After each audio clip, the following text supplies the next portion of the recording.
Tonight's special guest is musician and composer Dr. John Wells. John is the official organist at the Auckland Town Hall. 2 years, 5,300 pipes, 27,000 man-hours, plus $3.5 million has given the Auckland Town Hall a brand new pipe organ. John tells us how it all happened. We welcome musician and composer Dr. John Wells, our special guest on The Beat Goes On. John Wells, welcome. Welcome to The Beat Goes On. Thank you, Gerard. Being a wonderful organ player, a pipe organ player at our new Town Hall organ, is it a full-time job or is it just something that you do on the side? I am a full-time professional musician. Yes. I'm the country's only freelance professional organist. Yeah. But I do lots of different things, Gerard. And the Town Hall organ at the moment is one of the most exciting things. Yeah. But I play piano and harpsichord and compose and record and stuff like that. What's your favourite instrument? Well, I'd have to say the organ, but Yeah. I love the piano too. Yeah. And when it comes to listening, I love more really. Yeah. Who would use your services?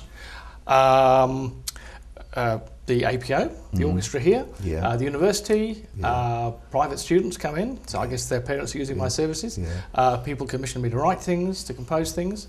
A variety of clients, you might say.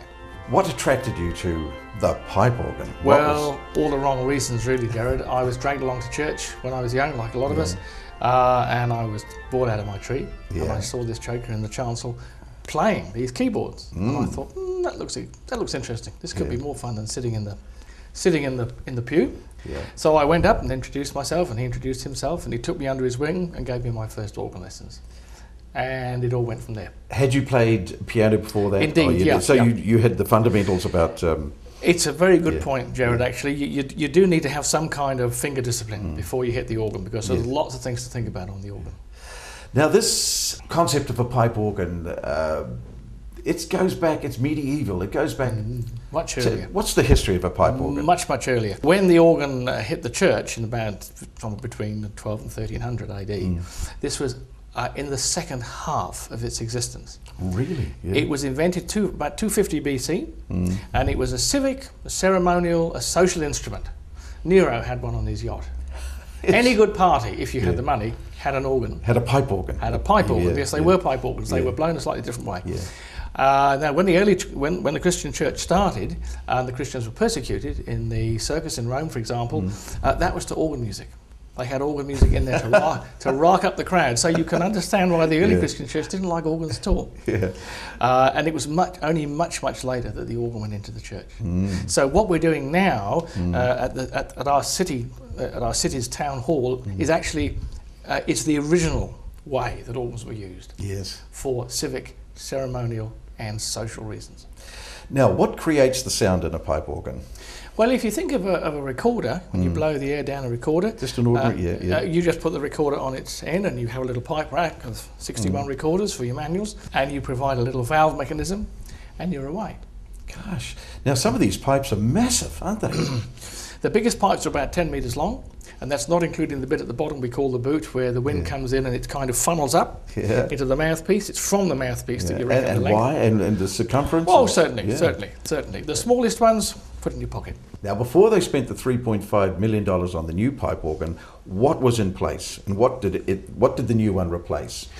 It replaced an organ that looked pretty much the same and had a lot of similar things, similar kind of size, slightly more pipes. But its tone was rather thin. It was a Bach style organ. Didn't have the punch and the colour that we needed. Yeah. The original organ, the 1911 organ, which was brand new, that was put into the town hall when it was brand new, was a proper town hall organ. There was a kind of a trend, Gerard, in the 70s that hit New Zealand to go to the Bach organ. Yeah. Thinner, transparent sound, that kind of thing. And they fell for it, if you like, and they really rebuilt the organ totally in that new style. And what year was that? 69, 70. Yeah, So that's they right. took out a perfectly good pipe organ and redid it in the Bach style. What was the story? Let's see if I can give you the story fairly briefly. The first organ was in need of some serious repair work, so there was a bill coming up. Yeah. There was some money having to be spent, and that's when they decided to take the advantage of this trend. It was a global trend. We weren't the only place to do it at all. Lots of places did it.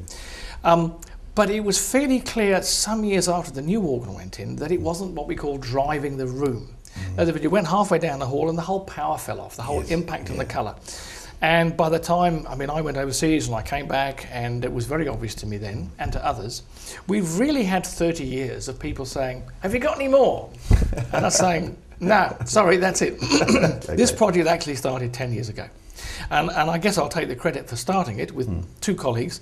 We could see that it would have to be a team effort, and indeed it turned out to be a team effort. And we had some wonderful people who got in behind the vision and realised that, in fact, if we wanted an organ that was appropriately, had the mana needed for our town hall, an international standard concert hall organ, a fitting one for our lovely town hall, then something radical had to be done. We could see right from the start that we were talking, some serious numbers of zeros. So in the end, we think that that was actually a very, very good price. Yeah. And we were very fortunate indeed to get a fabulous builder who was extremely enthusiastic about it.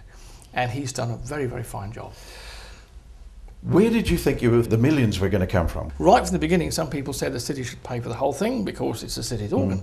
And the city weren't having a bar of that. And then, we But just... there's some good trusts around, like the ASB Community Trust. There's a lot of... The lotteries, there's the... There's a lot of money sloshing around. Did they come in to help? Or? Now, I don't know all the details because I'm just a bloke who plays it. But I know a lot of work went into sussing out these various agencies with mixed success. Because organ music has to be said, very marginalised in New Zealand. We're about what England was 50 or 60 years ago. Most people don't know much about organ music, and that's not their fault. That's our fault, partly. When people say they like organ music, what they mean is they like the sound of it for about 3 minutes, and then on to the next thing. And of course, for some people, the organ is what sits between the drinks cupboard and the TV, and that's not going to give you real organ sound at all.